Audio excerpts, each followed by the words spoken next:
Now, were, were there any surprises for you when you were working on this? Because I know you were rather reluctant I was. to even do this book because Yes. you said, I don't write biography. Yeah. I especially don't write Yeah. biographies of saints. Yes. And yet Yeah. we talked you into that. And, Yes, and then once you started going with it, what kind of Yes. things surprised you? Well, a lot surprised me. What surprised me most is the friendship that deepened with this man. I started off sort of respectful, sure, and slightly, with a guarded affection towards him, but I ended really as if this man were my brother or Yeah. a dearly loved friend. He surprised me in so many ways. I mean, the real Ignatius, and not just the what we put around it, but in his vulnerability. He was such a vulnerable person. He was had gone through so many breaking situations in his own life, losses in his own life, and deep struggles and conflicts and tensions all along the line, and obstructions, people blocking him.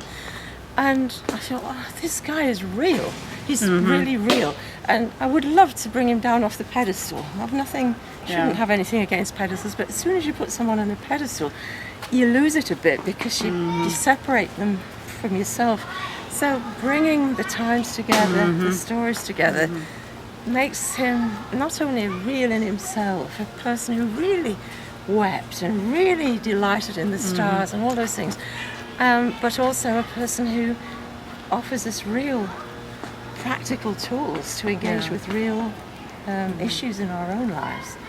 So the man is the real deal, Well, and I have to say that having read it and meeting him in this way, I really run out of excuses for myself. I have to say, this man had all of these limitations. He had his hang-ups. He had loads of personal issues. He did. All kinds of history to trouble him. And yet he found a way to follow Christ, to be what God dreamed him to be. I can do the same thing.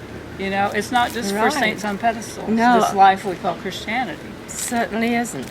Really, all he did was allow the divine love to flow through the cracks. And the bigger the cracks, the more divine love can flow. Yes. So that was a great joy for me too, to think, I can walk this pilgrim path. Yeah. Just by letting God in. I don't need to do anything. I don't need to fix it myself. Just let the brokenness, let the mess be there, and let the divine love flow through it. Well, I think this book is going to encourage a lot of people to really embrace that attitude. I really hope so. I think Lopez would have wanted that. Oh, yeah. I shouldn't speak for someone who isn't here to speak for himself, but I think Lopez is right on in there with it. I think so too. It's with all of us on the journey. He always signed his letters a poor pilgrim, or words to that effect. A poor pilgrim alongside you. So it's great to have someone alongside us on the pilgrimage. Well, thanks for bringing him closer to us. Thank you, Vanita, very much for this conversation.